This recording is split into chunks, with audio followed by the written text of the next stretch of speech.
Hello everyone, welcome back to a new video.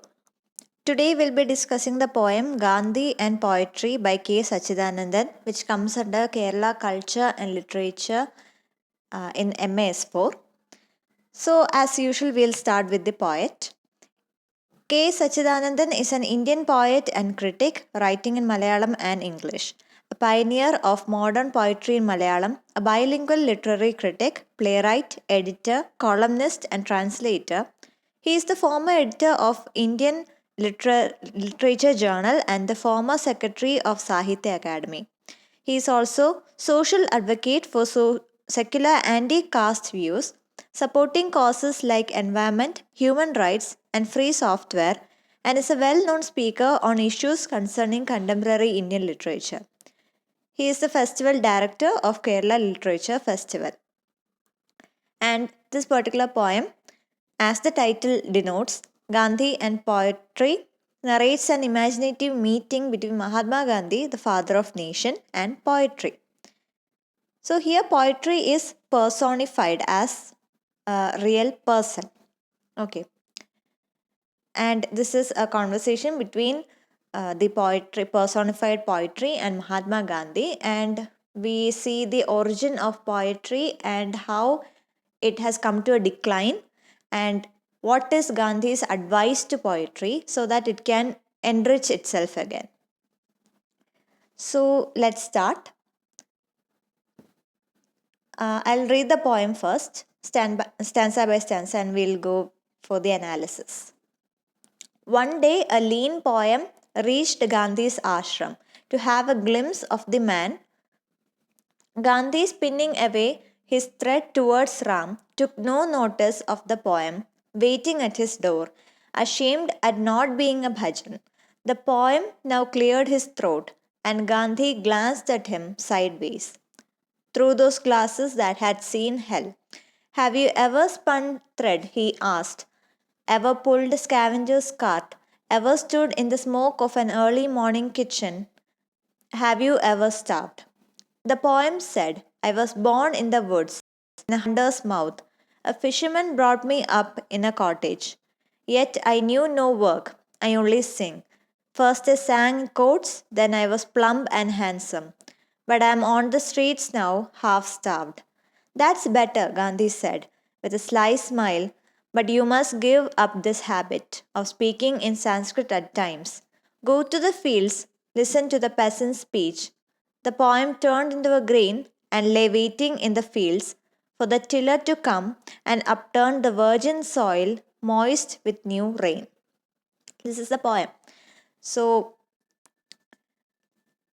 in the first stanza, ഈ ഒരു poem ഞാൻ പറഞ്ഞ പോലെ തന്നെ പോയട്രി പേഴ്സോണിഫൈ ചെയ്യാണ്. ദാറ്റ് ഈസ് ഒരു ഇനാനിമേറ്റ് ഒബ്ജക്റ്റിന്, അതായത് പോയട്രി എന്നൊരു ഇനാനിമേറ്റ് ആയിട്ടുള്ള ഒരു ഒബ്ജക്റ്റിന്, ഒരു അബ്സ്ട്രാക്റ്റ് ആയിട്ടുള്ള ഒരു ഐഡിയയ്ക്ക് ഒരു ലിവിങ് ക്വാളിറ്റീസ് കൊടുക്കുകയാണ്, ഹ്യൂമൻ ക്വാളിറ്റീസ് കൊടുക്കുകയാണ്. അപ്പോൾ ഇവിടെ ഒരു പോയട്രി ഒരു ശരിക്കുമുള്ളൊരു മനുഷ്യനായിട്ട് ഇവിടെ പോർട്രേ ചെയ്യുകയാണ്. പോയട്രി അങ്ങനെ ഗാന്ധിജിയുടെ സബർമതി ആശ്രമത്തിൽ വന്ന് ഗാന്ധി മീറ്റ് ചെയ്യാൻ വേണ്ടി വന്നിരിക്കുകയാണ്. ഇവിടെ പോയത്തെ സ്പെസിഫൈ ചെയ്യുന്ന അല്ലെങ്കിൽ എങ്ങനെയാണ് ക്യാരക്ടറൈസ് ചെയ്യുന്നത്, ലീൻ പോയം എന്നാണ്. സോ ലീൻ എന്ന് പറയുന്നത് ഒരു പക്ഷെ ആ ഒരു ബോഡി ടൈപ്പിനെ പോർട്രേ ചെയ്യുന്നതാകാം, അല്ലെങ്കിൽ ആ ഒരു ബോഡി ടൈപ്പിനെ ഡിപ്പിക്റ്റ് ചെയ്യുന്നതാകാം. Lean meaning very thin. It could signify poverty, കാരണം ഇപ്പോൾ പോയട്രി ഡിക്ലൈനിലാണ്, റൂയിൻസിലാണ്. ഒരു പക്ഷെ അത് സിംബലൈസ് ചെയ്തുകൊണ്ടായിരിക്കാം ലീൻ എന്നൊരു വേർഡ് യൂസ് ചെയ്തത്. അല്ലെങ്കിൽ it could also signify the lack of themes it has in the present Malayalam literature. It is constantly searching for new subjects. അതുകൊണ്ടായിരിക്കാം ഇപ്പോൾ ആ ഒരു പോയട്രി ആ ഒരു ഡിക്ലൈനിൽ നിൽക്കുന്നത്. കാരണം ഒരു കാലത്ത് ഒരുപാടധികം ടോപ്പിക്കിനെ കുറിച്ച് സംസാരിച്ചിരുന്ന ഒരു ജേണയാണ്. പക്ഷേ ഇപ്പോൾ ഈ ഒരു ഗാന്ധിജിയുടെ ആശ്രമത്തിൽ വന്ന് നിൽക്കുന്ന സമയത്ത് പോയട്രിക്ക് വലിയൊരു സ്ഥാനമില്ല, ഒരു സ്റ്റാറ്റസ് ഇല്ല മലയാളം ലിറ്ററേച്ചറിൽ. കോൺസ്റ്റൻ്റ് ആയിട്ട് പുതിയ സബ്ജക്ട്സ് തിരഞ്ഞുകൊണ്ടിരിക്കുന്നു, പക്ഷേ ഒരു സബ്ജക്റ്റും കിട്ടുന്നില്ല. അങ്ങനത്തെ രീതിയിൽ ഒരു വളരെ അധംപതിച്ച് പോയ ഒരു നിലയിലാണ് പോയട്രി അവിടെ നിൽക്കുന്നത്. ഗാന്ധിയെ കാണാൻ വേണ്ടി സബർമതി ആശ്രമത്തിൽ നിൽക്കുന്നു. ആ ഒരു സമയം ഗാന്ധി എന്താണ് ചെയ്യുന്നത്? അദ്ദേഹത്തിൻ്റെ ചർക്ക തിരിച്ചു കൊണ്ടിരിക്കുകയാണ്. രാമൻ്റെ വിഗ്രഹം അവിടെ ഉണ്ടായിരിക്കാം. ആ ഒരു വിഗ്രഹത്തിന് നേരെ നിന്നുകൊണ്ടാണ് അദ്ദേഹം ചർക്ക തിരിച്ചു കൊണ്ടിരിക്കുന്നത്. അതുകൊണ്ട് തന്നെ ഈ ഒരു ആശ്രമത്തിൻ്റെ ആ ഒരു വാതിൽക്കൽ നിൽക്കുന്ന പോയട്രിയെ, പേഴ്സോണിഫൈ ചെയ്ത് നിൽക്കുന്ന പോയട്രിയെ അദ്ദേഹം കാണുന്നില്ല. അതിനുശേഷം എന്താണ്, തൻ്റെ ഒരു പ്രസൻസ് അറിയിക്കാൻ വേണ്ടി, അല്ലെങ്കിൽ അദ്ദേഹത്തിൻ്റെ ഒരു അറ്റൻഷൻ ഗ്രാബ് ചെയ്യാൻ വേണ്ടി പോയട്രി ഒരു തൊണ്ട ക്ലിയർ ചെയ്യുന്നു. അങ്ങനെ ഗാന്ധി പോയട്രിയെ നോക്കുന്നു. അതും എന്താണ്, he's not looking at him straight forward, he's looking at him sideways. And through the glasses that had seen hell. ഈ ഒരു ലൈൻ സ്പെസിഫൈ ചെയ്യുന്നത് ആ ഒരു ബ്രിട്ടീഷ് സ്ട്രഗിൾ ആണ്. കാരണം എന്താണ്, അദ്ദേഹം സൈഡ് വൈസ് നോക്കുന്നു എന്ന് മാത്രമല്ല, അദ്ദേഹത്തിൻ്റെ ഗ്ലാസസ് ശരിക്കും ഒരു നരകം തന്നെ വിറ്റ്നസ് ചെയ്ത ഒരു മനുഷ്യനാണെന്നാണ് പറഞ്ഞു വെക്കുന്നത്. അതായത് ഈ ഒരു നരകം കൊണ്ട് സിംബലൈസ് ചെയ്യുന്നത് ആ സമയത്ത് ബ്രിട്ടീഷ് അധിനിവേശവും ഇന്ത്യൻ ഇൻഡിപെൻഡൻസ് സ്ട്രഗിളുമാണ്. കാരണം ആ ഒരു ടൈം പീരീഡിൽ ബ്രിട്ടീഷ് റൂളായിരുന്നു. മാത്രമല്ല ഗാന്ധിജിയുടെ നേതൃത്വത്തിൽ തന്നെ ഇന്ത്യ അതിൻ്റെ സ്വാതന്ത്ര്യത്തിന് വേണ്ടി ഫൈറ്റ് ചെയ്യുന്ന ഒരു ടൈമായിരുന്നു. So that is the symbolism of hell. It signifies British rule and India's struggle to gain freedom from British rule. Okay, അപ്പോൾ ഗാന്ധി അങ്ങനെ പോയട്രിയെ കാണുന്നു. അപ്പോൾ ഗാന്ധി ചോദിക്കുന്ന ക്വസ്റ്റ്യൻസ് ആണ് അടുത്തതായിട്ട് വരുന്നത്. അതായത് പോയട്രിയോട് ചോദിക്കുകയാണ്, എപ്പോഴെങ്കിലും ഈ ചർക്ക തിരിച്ചിട്ടുണ്ടോ എന്ന് പോയട്രിയോട് ചോദിക്കുകയാണ്. അതുപോലെ തന്നെ സ്കാവഞ്ചറിൻ്റെ കാർട്ട് എപ്പോഴെങ്കിലും അങ്ങനെ വലിച്ചിട്ടുണ്ടോ? സ്കാവഞ്ചർ എന്ന് ഉദ്ദേശിക്കുന്നത് ഈ ഗാർബേജ് ഒക്കെ പിക്ക് ചെയ്യുന്ന ഒരു ജോലിയാണ്. ആ ജോലി ചെയ്യുന്ന ആളുടെ എന്തെങ്കിലും സഹായിച്ചിട്ടുണ്ടോ, ആ ഒരു ജോലി ചെയ്തിട്ടുണ്ടോ എന്ന് ചോദിക്കുന്നുണ്ട്. അതുപോലെ തന്നെ അതിരാവിലെ അടുക്കളയിൽ പണിയെടുത്തിട്ടുണ്ടോ എന്ന് ചോദിക്കുന്നുണ്ട്. അതുപോലെ തന്നെ ചോദിക്കുന്നതാണ്, ഹാവ് യു എവർ സ്റ്റാർവ്ഡ്? എപ്പോഴെങ്കിലും ഒരു നിമിഷമെങ്കിലും പട്ടിണി കിടന്നിട്ടുണ്ടോ എന്ന്. ഇത്രയും ക്വസ്റ്റ്യൻസിൻ്റെ ആവശ്യം എന്താണ്? അത് ആ സമയത്ത് ആ സമൂഹത്തിൽ ജീവിക്കുന്ന ആൾക്കാരുടെ സ്ഥിതിയാണ് ഗാന്ധിജി പറയുന്നത്. അതായത് അവിടെ ഇങ്ങനത്തെ ചർക്ക തിരിച്ചുകൊണ്ടും ഈ ഒരു സ്കാവഞ്ചർ ആയിട്ട് കൊണ്ടുമാണ് മിക്ക ആൾക്കാരും എല്ലാ ജോലിയും ചെയ്യുന്നത്. അതും എല്ലാ ജോലിക്കും അതിൻ്റേതായൊരു മഹത്വം ഉണ്ടെന്ന് പറഞ്ഞൊരു വ്യക്തി തന്നെയാണ് മഹാത്മാഗാന്ധി. നമ്മൾക്ക് എപ്പോഴും ഈ ഒരു സമൂഹത്തിൽ പോലും നമ്മൾ ആ ഒരു ഡിവിഷൻ ഉണ്ട്. ചില ജോലികൾ മാത്രമാണ് മഹത്വം ഉള്ളത്, അല്ലെങ്കിൽ ഒരു ഡിഗ്നിറ്റി ഉള്ളത്. മറ്റ് ചില ജോലികൾക്ക് യാതൊരു ഒരുവിധ ഡിഗ്നിറ്റിയും ഇല്ല, വളരെ ഇൻഫീരിയർ ആണ് എന്നുള്ളൊരു ചിന്താഗതി നമുക്കുണ്ട്, ഇപ്പോഴും ഉണ്ട്. വൈറ്റ് കോളർ ജോബിന് പിറകെയാണ് നമ്മൾ എല്ലാവരും തന്നെ. കാരണം അതിനൊരു സ്റ്റാറ്റസ് ഉണ്ട്, അതിന് അതിൻ്റേതായൊരു ഇമ്പോർട്ടൻസ് ഉണ്ട് എന്ന് നമ്മൾ പറയുന്നു. അത് ശരിയാണ്, അതിന് അതിൻ്റേതായൊരു ഇമ്പോർട്ടൻസ് ഉണ്ട്. പക്ഷെ അതേസമയം നമ്മളുടെ ഒരു പേഴ്സ്പെക്റ്റീവിൽ നിന്ന് തരം താഴ്ന്ന ജോലിയായി കാണുന്ന വേറെ പല ജോലികളുമുണ്ട്.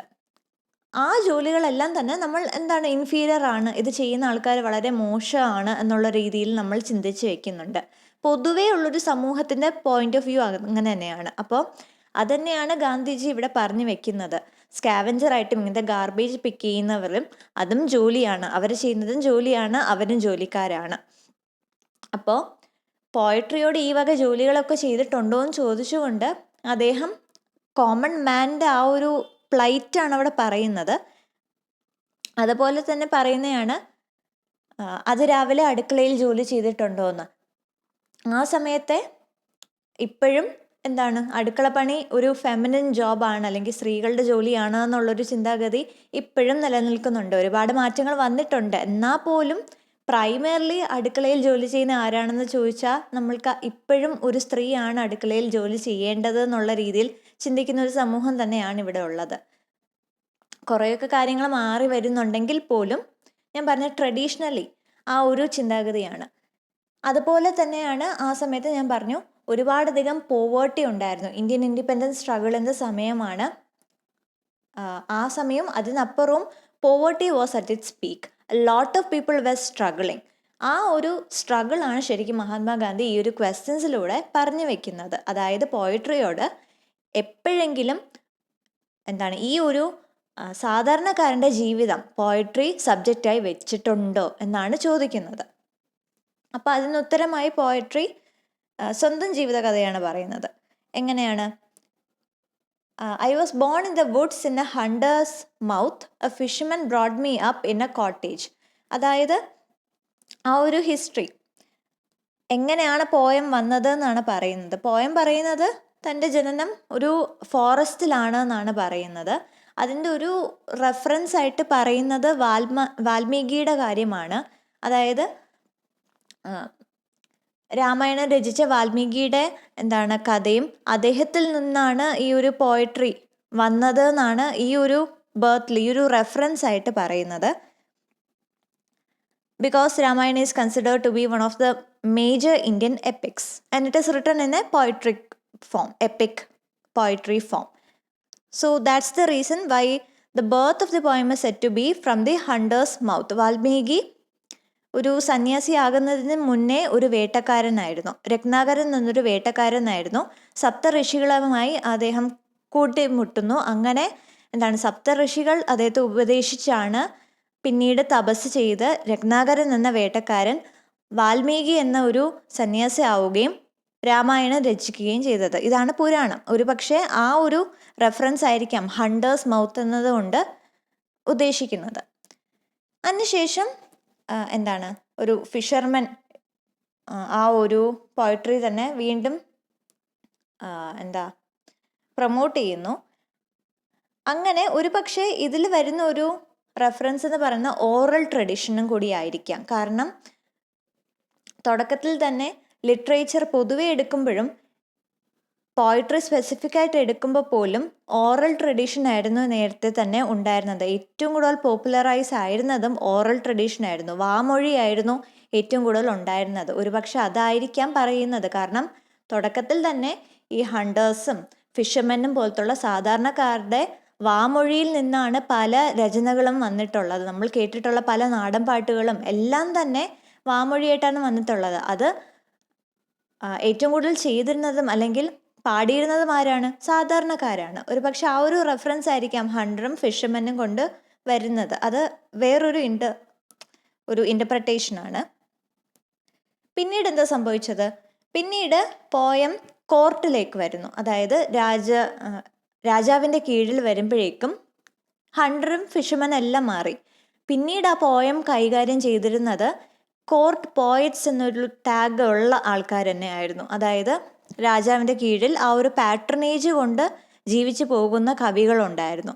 അവർ ആണ് പിന്നീട് അങ്ങോട്ട് ഈ ഒരു കവിത എന്നുള്ളൊരു ജേണ തന്നെ കൊണ്ടുപോയിരുന്നത്.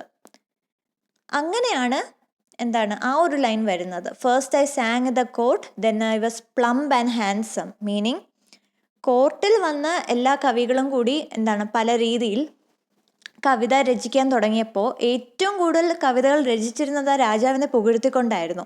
വേറൊരു സബ്ജക്റ്റും ഇല്ലായിരുന്നു. സാധാരണക്കാരൻ്റെ ജീവിതം അവിടെ യാതൊരുവിധ ഇമ്പോർട്ടൻസും ഇല്ലായിരുന്നു. ഏറ്റവും കൂടുതൽ ഇമ്പോർട്ടൻസ് ആർക്കായിരുന്നു? രാജാവിനായിരുന്നു. രാജാവിനെ പുകഴ്ത്തുക, രാജാവിൻ്റെ കയ്യിൽ നിന്ന് പണവും പ്രശസ്തിയും വാങ്ങിക്കുക. ഇതായിരുന്നു മിക്ക കവികളുടെയും ഒരു ഉദ്ദേശം. അതുകൊണ്ട് തന്നെ ഈ ഒരു രാജകൊട്ടാരത്തിലേക്ക് എത്തിയപ്പോഴേക്കും പോയട്രി എന്ന് പറയുന്നത് പ്ലംബ് ആൻഡ് ഹാൻഡ്സമായി. മീനിങ് അത്രമാത്രം ഒരു സബ്ജക്ട് മാറ്റർ ഭയങ്കര റിച്ച് ആയിരുന്നു. രാജാക്കന്മാരെയും രാജ്യത്തെക്കുറിച്ചുമായിരുന്നു. അങ്ങനത്തെ രീതിയിൽ ഭയങ്കര ഹൈ സ്റ്റാൻഡേർഡുള്ള സാൻസ്ക്രിറ്റ് ഒക്കെ ആയിരുന്നു ആ സമയത്ത് ഉപയോഗിച്ചിരുന്ന ലാംഗ്വേജ് ഒരു മാറി. സാധാരണക്കാരന് ഒരു രീതിയിൽ റിലേറ്റ് ചെയ്യാൻ പറ്റുന്ന രീതിയിലുള്ളൊരു കവിതകൾ ഇല്ലാതായി. കൂടുതലും ഇങ്ങനത്തെ ഹൈ സ്റ്റാൻഡേർഡ് ആയിട്ടുള്ള ഹൈ ക്ലാസ്സിനെ കുറിച്ചുള്ള ഹൈ ലാംഗ്വേജിൽ ഉള്ള കവിതകളായിരുന്നു പിന്നീട് വന്നത്. പക്ഷെ ഇപ്പം എന്താണ് അവസ്ഥ?